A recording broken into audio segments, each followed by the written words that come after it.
In this recording, we're going to talk about theories of aging, trying to figure out what aging is. I think we all recognize aging when we see it, whether it be a person or an apple, an old tree. We recognize when things are in advanced years or an advanced age.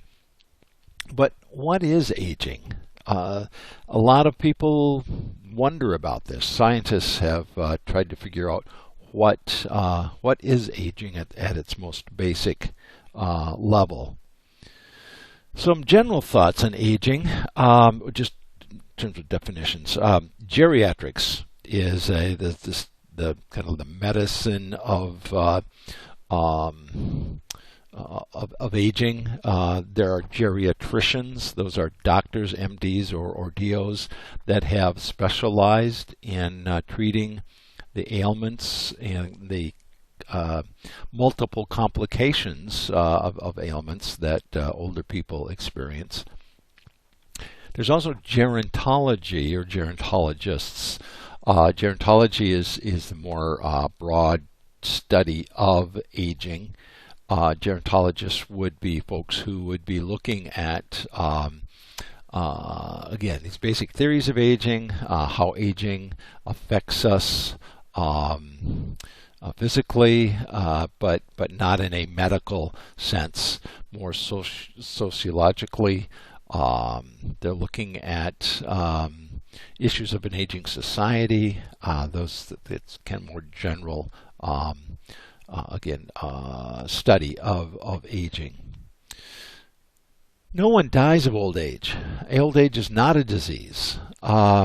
People die of complications that come about or come along with aging. And no one ages the same way or at the same rate. I've known people who, one fellow in particular comes to mind who was 96, very active, still drove his car, still was involved in the insurance company that he started, quite active. And I've known people in their late 50s who were very old in the sense that they had a lot of functional impairments, and they aged quite rapidly. And seemed older than that 96-year-old in terms of their ability to do things and live a healthy lifestyle. So we've got people who age in various ways, and everybody ages their own unique, particular way. Even identical twins, you'll see differences in them as they get older.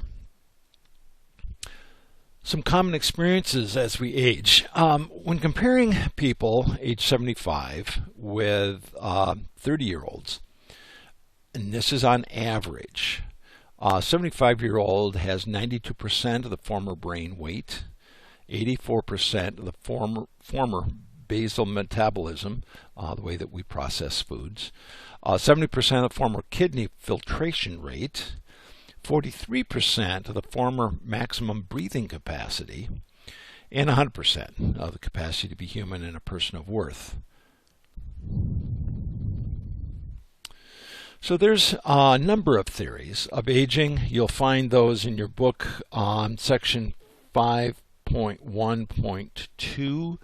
I think it's page 432 in the newer 7th edition, and page I think 387 in the 6th edition. But what I'd like you to do is read the descriptions of each of these in your textbook. And I'd like you to pick one. Pick one that seems to make sense to you The one that makes the most sense to me is the wear and tear theory.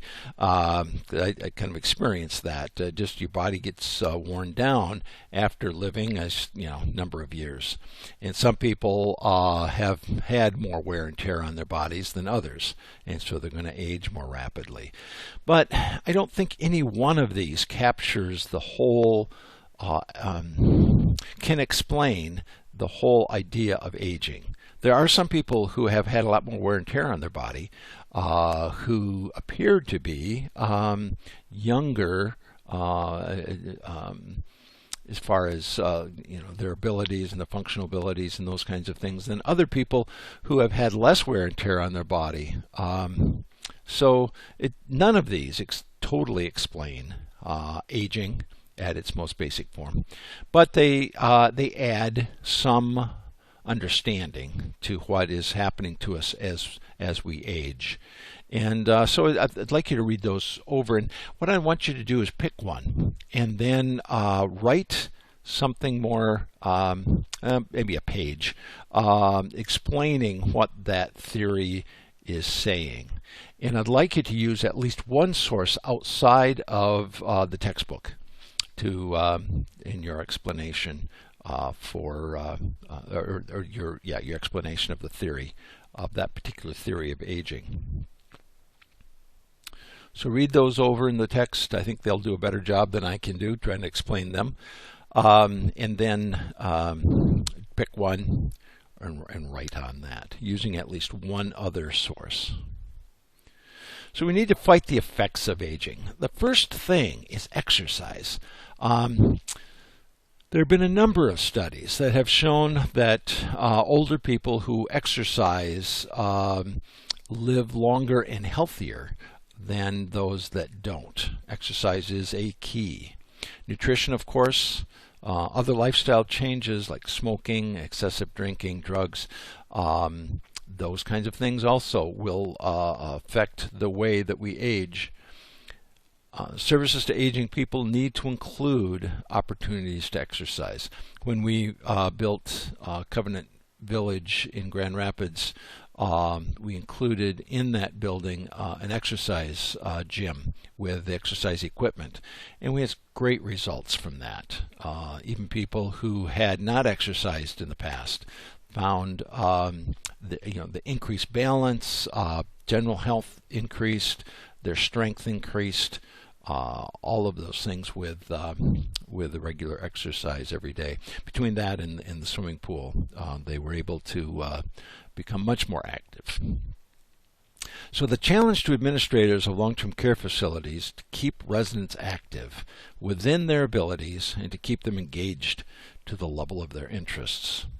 And again, that's one of the exciting things about being a long-term care administrator is that you not only are there to help people recover from various illnesses or injuries, but you're also there to help improve their life over an extended period of time. And that's pretty exciting. Hope you have a good day. And I'll put that assignment in Module 5, so read that over, and between that and this explanation, just go ahead and do that assignment and turn it in. Thanks.